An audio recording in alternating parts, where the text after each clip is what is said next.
There's no feeling like it. Putting yourself in danger.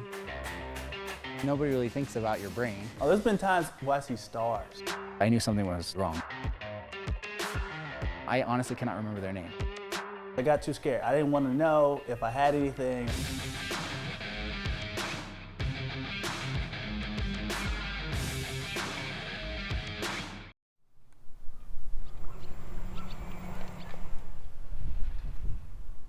I don't think it really sank in when we were going here, like how weird it is to have a dome. Yeah, oh, for sure. It's like a shrine to football in the middle of town. So what's it like to play in there? When you're in the dome, it's pretty surreal, actually. I remember being young and thinking like I had made it. Like this felt like college football, right?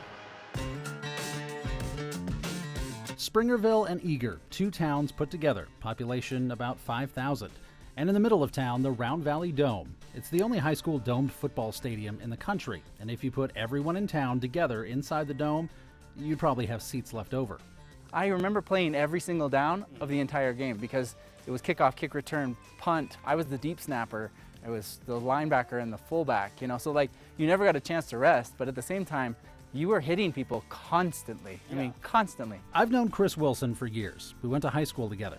Our graduating class was only about 100 kids. We weren't close friends, but we knew each other. He played football, I played in the band.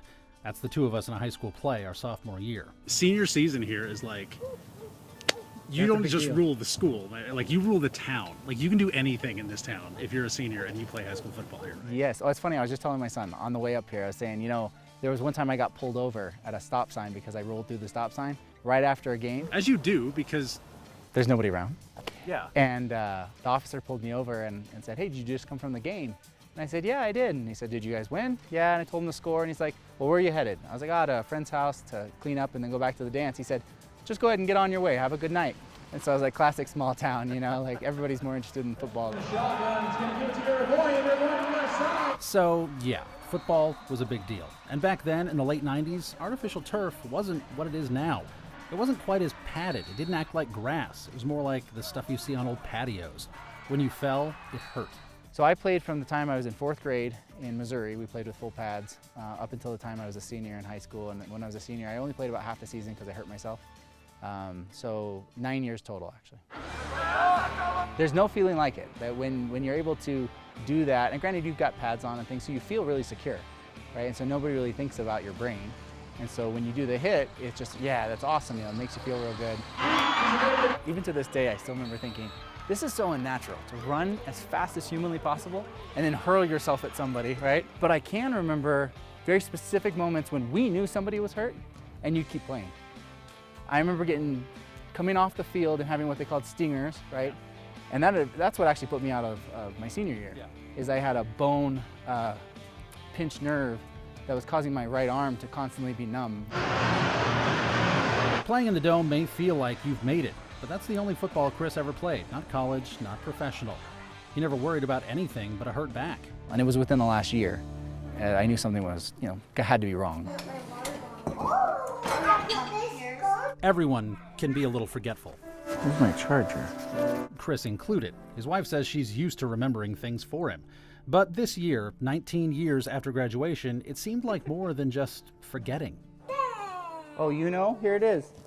Awesome job. I was downstairs with my kids watching TV. We were watching a movie, and my wife didn't want to keep coming down, and I didn't know why. And so I was like, hey, honey, come on down and watch the movie with us. Like, this is a really good movie. And he's like, why aren't you watching this? This is so good.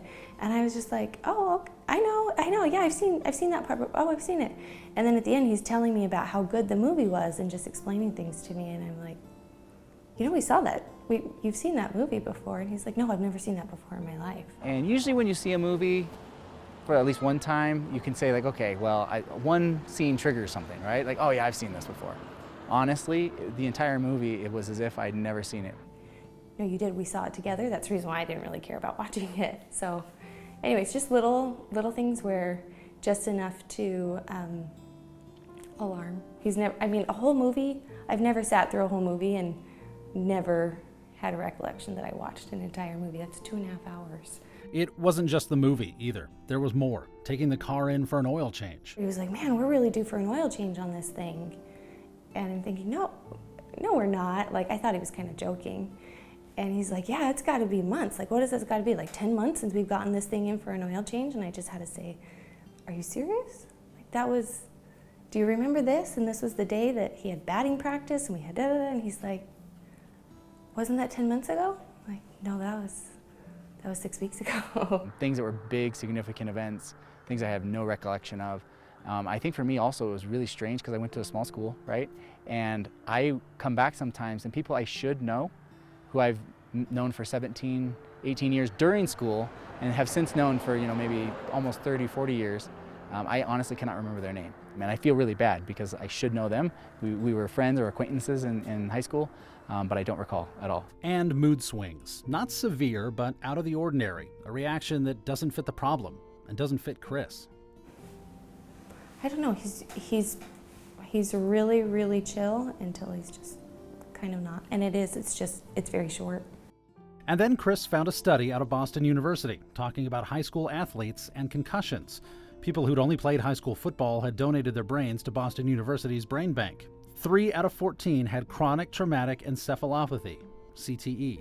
I remember blacking out on occasion, hitting the turf or hitting somebody and blacking out. And we were talking about this with some friends that when we used to do drills, it was the drills that are now banned, things you shouldn't do anymore. I was talking to my son about that, how the things they have in place now to keep things really safe, right, are not the things we used to have. And those times when I did pass out, nobody knew because you just fell and then it was only for a split second, but then you hop right back up and then go do another play. Researchers are still trying to understand CTE, what causes it, how to prevent it, even how to diagnose it. But researchers say it has something to do with proteins in the brain called tau proteins. Those proteins usually help stabilize the neurons in your brain. But when there's trauma to the brain, they break off the neurons and clump up. The question is it just that? And the likelihood is no. There's probably some other predisposing factor, maybe some sort of genetic makeup for the individual. Even though the protein clumps, I can't tell you that that's the cause. It might be the effect of the disease. And so we're still working on it. Dr. Charles Adler is one of the leading researchers of CTE and other degenerative brain disorders. He says while tau is present in CTE cases, it's probably not the only factor.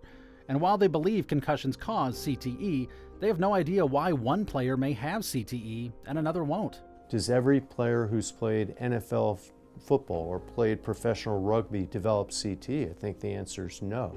Is there a higher risk of developing CTE with head impact sports? Probably yes, but we don't have those numbers. Putting yourself in danger of something that we don't know how often it actually does occur. We know there's an increased risk, but at this point I don't think anybody can tell you what the percentage chance of each individual person is to develop a disease. The more head impacts or repetitive head impacts or head injuries, the more likely somebody is to develop CTE. Figured out I had to start from the bottom. I mean, a lot of these people in Hollywood, they move out here or they've been out here and they had to start from the bottom and build themselves up, so I don't see myself as being any different. Brandon McGee played football in high school. It was his ticket to college and then the NFL. Now it's his ticket to Hollywood. All these jerseys represents what set me up to start my new career in Hollywood, broadcast, acting, producing, and all that stuff. I mean, this is kind of like the goal, though, right? I mean, this is your Beverly Hills, this is Rodeo, this is where all the money is. Come on, man. I mean, you're a success, you hit up Rodeo Drive, right? Yeah, Rodeo Drive, maybe buy some clothes, hit up the Gucci store, you know, stuff like that. Yeah, right. I stay down the street. Like a lot of people in LA, McGee is still waiting for his big break. He's done some commercial work, a lot of it inspired by his time playing football. That's him in pads during a Pepsi commercial. Give me time. What ended his career was not concussions, but other injuries. And there were a lot of them. Torn right pectoral, torn left pectoral, torn elbow ligament, MCL, torn left Achilles, ribs from the cartilage, collarbone, lower back, L4, L5, and then concussions and fingers. I don't count fingers. In 2012, at the end of McGee's senior year at Arizona State, we asked him about the future and about the injuries. You think about it, I mean, but when you play football, there's a lot that comes with it. I mean, everybody that plays football knows down the road, who knows? You know what I'm saying? Who knows how I'm gonna be down the road, and that's the scary part. But when I'm playing, I mean, you can't look like that. You just gotta look. And after every game, I pray after every single game, just blessed to be in good health and be out there with my team. So when you go out there and you're concerned, honestly, I feel that that's how you get hurt. When you're scared and you're like when you hurt something and you try to favor that knee or favor that shoulder, that's when you get hurt the most. So when I go out there, I'm not scared of anything. I don't even think about it.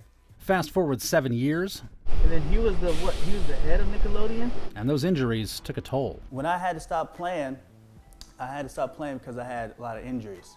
And when I stopped, my brain was going crazy because all of a sudden I had no schedule, no team, no contracts, big money wasn't rolling in, and I was like, oh dang, what am I going to do?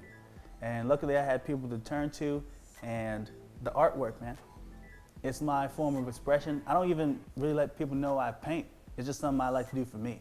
The art helped McGee through the mental struggles of not being a professional athlete. Don't ever wonder what I'm gonna say when I win an Oscar, because it's right there on the wall.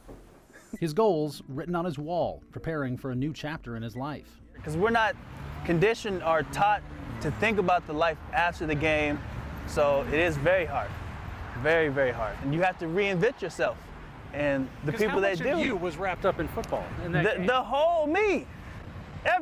Me. You see that U of A game? That was me. That's why I still have these injuries, why I'm feeling it. I was wrapped into it. It took 2 years for McGee to recover from those injuries and the mental stress of being famous and suddenly being a normal person again. And that was when he started to think about those injuries and those concussions. I admit, after I was done playing, it really kicked in, especially because it was like the big talk around football at the time. How many concussions have you had? I've had, in college, maybe like 3. NFL, I think I had 3, so probably a total of 6. Okay. And them were just documented ones. I think people get that confused. Most of the concussions, honestly, are undocumented. I just keep playing. When a huge group of players sued the NFL over concussions, the settlement with the league called for every player to have access to a brain scan. McGee signed himself up. And I missed the flight on purpose because I got too scared. I didn't want to know if I had anything or if anything was wrong with me. Because I felt like I was so young, and if I found out there was something wrong, that it would really affect me. I was just scared. Like, I don't want to know if something's wrong with the brain. You know what I'm saying? Because I've taken the hits, played in the games, and I've had some times where I was like, oh, dang. McGee says the scan came back clean, but the NFL scan can't detect CTE. No scan can. But Charles Adler and a team of researchers at the Mayo Clinic and Boston University are working on it. You want to make a diagnosis while somebody's alive. So at this point, you have to do an autopsy of the brain to diagnose CTE.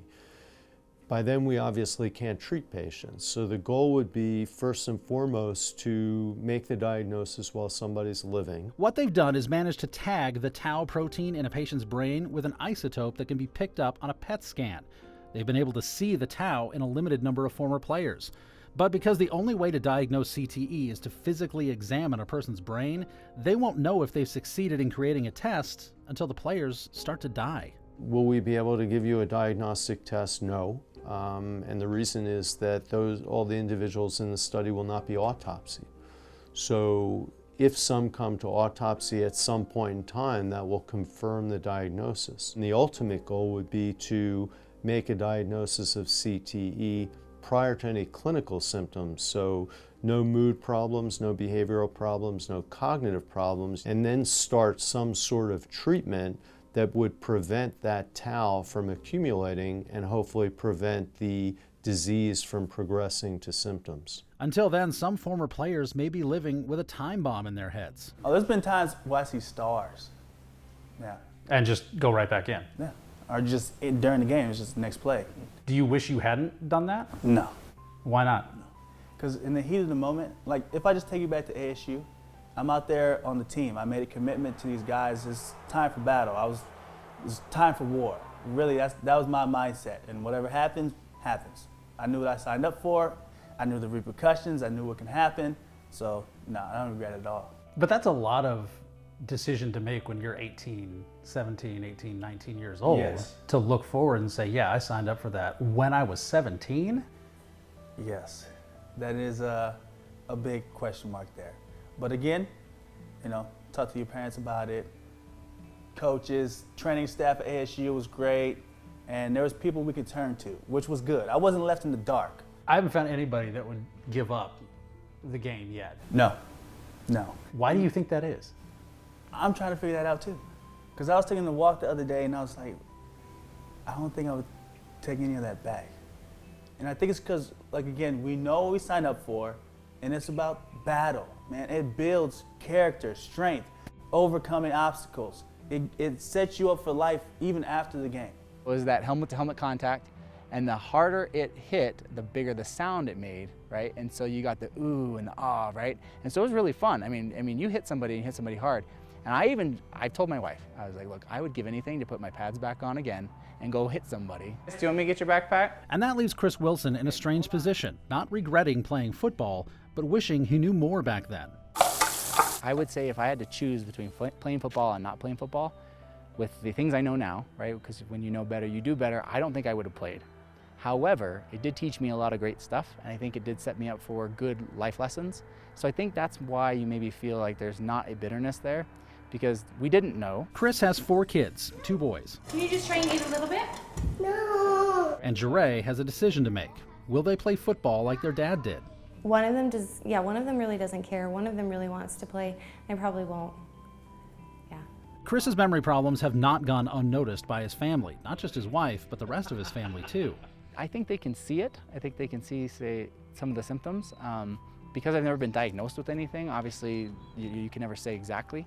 But I think they can see some progression, especially from a memory perspective. But I also think that they're, maybe a little bit worried because I am young, and I think that they think that, well, if this gets worse, like what are we going to do?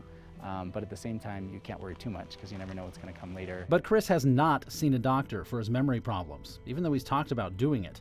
The why is hard to explain. Well, I think more than anything, if they can at least tell me, for example, what you have is not CTE or is not brain injury and this type of thing, that might be helpful, right? I think that's the reason why there hasn't been like a, yeah, let's get on this. Because if there was a clear diagnosis and a clear path, then of course, why wouldn't you go in, right? Just see, I take my kids in for an ear infection. There's a diagnosis and pick up some antibiotics and we'll fix this versus maybe you do, maybe you don't, nothing we can do. I could step off a curb and that could be it. So regardless, I'm gonna live my life and whatever happens down the road happens.